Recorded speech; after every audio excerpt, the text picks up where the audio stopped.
नमस्कार। पैसा वसूल के एक और एपिसोड में स्वागत है आप सबका। मैं हूं करुणा। शो की शुरुआत करेंगे व्यय सेगमेंट से, जहां आज हम आपको रूबरू कराएंगे रेलवे कर्मचारी विनोद सिंह और उनके परिवार से। विनोद अपनी पत्नी संगीता के साथ मिलकर अपने पूरे परिवार का आर्थिक भार संभाल रहे हैं। साथ ही देखेंगे विनोद की आर्थिक समस्याओं पर हमारे एक्सपर्ट की राय। आइए मिलते हैं विनोद सिंह और उनके परिवार से हमारी संवाददाता गरिमा दास के साथ। रेलवे के पावर कंट्रोल विभाग में काम करने वाले विनोद सिंह को पढ़ाई खत्म होने के तुरंत बाद ही रेलवेज में नौकरी मिल गई। पर मीडिया के क्षेत्र में विनोद की काफी रुचि थी। वो हमेशा से एक पत्रकार बनना चाहते थे। 46 वर्षीय विनोद को किताब पढ़ने अथवा घूमने का शौक है। उनके परिवार में उनके पिता, पत्नी, एक बेटा अथवा एक बेटी है। उनकी मां का देहांत साल 2000 में हो गया था। वो अपने परिवार के साथ रेलवे क्वार्टर्स में रहते हैं। विनोद के पिताजी रेलवे के सेवानिवृत्त अधिकारी हैं। विनोद की पत्नी संगीता एक निर्यात कंपनी में काम करती हैं। उनका बेटा आदित्य इंजीनियरिंग की पढ़ाई कर रहा है और बेटी 12वीं कक्षा में है। विनोद और उनकी पत्नी की कुल मासिक आमदनी करीबन 1 लाख रुपए है।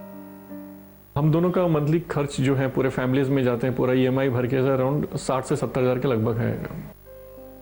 विनोद का मानना है कि बचत से ज्यादा निवेश पर ध्यान देना चाहिए, इसलिए वो हर महीने अपने और अपनी पत्नी की कुल आमदनी में से 20 से 25% हिस्सा निवेश करते हैं।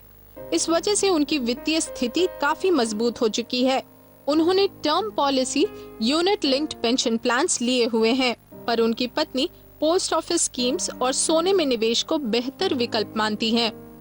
इक्विटी में 25 to 30% और जो EMI में भर रहा हूँ तो अराउंड 40 to 50% मेरा जा रहा है रियल एस्टेट में ही, और बाकी PF जो है उनकी पोस्ट ऑफिस वगैरह 15 से 20% करके, और उसमें गोल्ड भी इंक्लूड है। गोल्ड भी अराउंड 5% वगैरह जो भी है करके। टर्म इंश्योरेंस में करीब 26,500 सर का एक प्रीमियम भर रहा हूँ। यूनिट लिंक में अराउंड 25,000 ईयरली है, और पेंशन प्लान 10,000 ईयरली है, और बाकी अराउंड 10-10 हज़ार के ऐसे क्वार्टरली है करके दूसरे इंश्योरेंस है जो मनी बैग वगैरह है।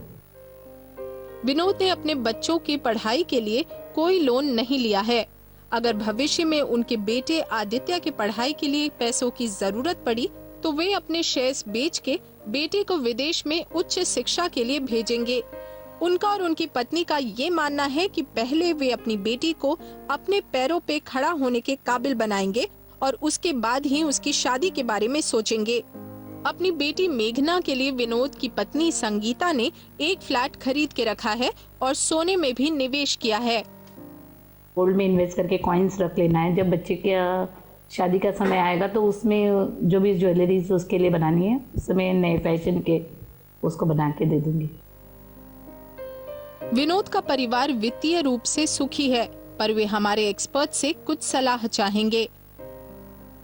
मुझे इन्वेस्ट करना हो तो इक्विटी में किए या सिल्वर भी इस समय काफी डाउन है, तो what is the better option investment के लिए? उल्वे में मैंने फ्लैट बुकिंग किया है। जो रेट है I have booked near about 4,700 में बुक किया, पर अब मुझे कहीं से पता चल रहा है कि वहाँ का रेट काफ़ी कम हो गया, 4,200 हो गया। मतलब हम लोगों को लॉस हो गया एटलीस्ट 2-3 लाख का। तो मैं एक्सपर्ट से चाहती हूँ कि मैंने जो इन्वेस्टमेंट किया है वो लॉन्ग रन में उसका क्या रिटर्न्स है। विनोद और उनकी पत्नी का कोई रिटायरमेंट प्लान्स नहीं है। विनोद एक सरकारी कर्मचारी हैं, इसलिए उनको सरकारी मेडिकल सुविधाएं उपलब्ध हैं, पर फिर भी उन्होंने एक मेडिक्लेम पॉलिसी ली हुई है जिसका सालाना प्रीमियम 25,000 रुपए है। अब आइए चलते हैं हमारे एक्सपर्ट के पास और लेते हैं विनोद सिंह की आर्थिक स्थिति पर उनकी राय। अब वो कह रहे हैं कि सब कुछ बेच पाच कर सब एक उल्वे के फ्लैट में अंडर कंस्ट्रक्शन में डालेंगे। बहुत ही रिस्की है ये, तो वैसे भी अंडर कंस्ट्रक्शन फ्लैट है। आप बिल्डर को हाई रेट पे लोन दे रहे हैं, बहुत ही रिस्की मूव है। मेरे ख्याल से इससे उनको तुरंत निकल जाना चाहिए। संगीता सिंह जी के लिए भी एक 40 लाख की टर्म इंश्योरेंस पॉलिसी ले लेनी चाहिए। हेल्थ इंश्योरेंस पॉलिसी जो उन्होंने ले रखी है बहुत महंगी, इतनी अच्छी पॉलिसी नहीं है।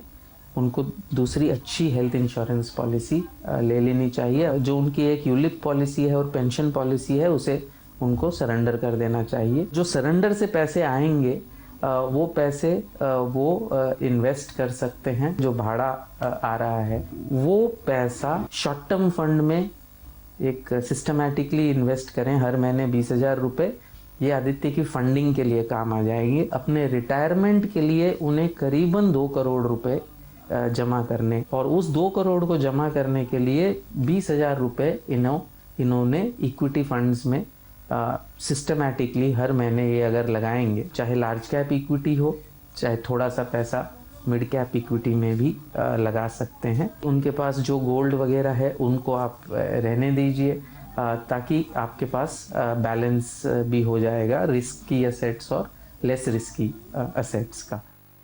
अगर आप हमारे व्यय सेगमेंट का हिस्सा बनना चाहते हैं या अपनी आर्थिक समस्याओं पर हमारे फाइनेंशियल एक्सपर्ट से सलाह लेना चाहते हैं तो हमें जरूर लिखें। आप हमें ईमेल भी कर सकते हैं। हमारा ईमेल आईडी है paisavasool3@gmail.com। अब वक्त है एक ब्रेक का। ब्रेक के बाद देखेंगे इलेक्ट्रॉनिक गैजेट्स इंश्योरेंस पर एक रिपोर्ट। देखते रहिए पैसा वसूल।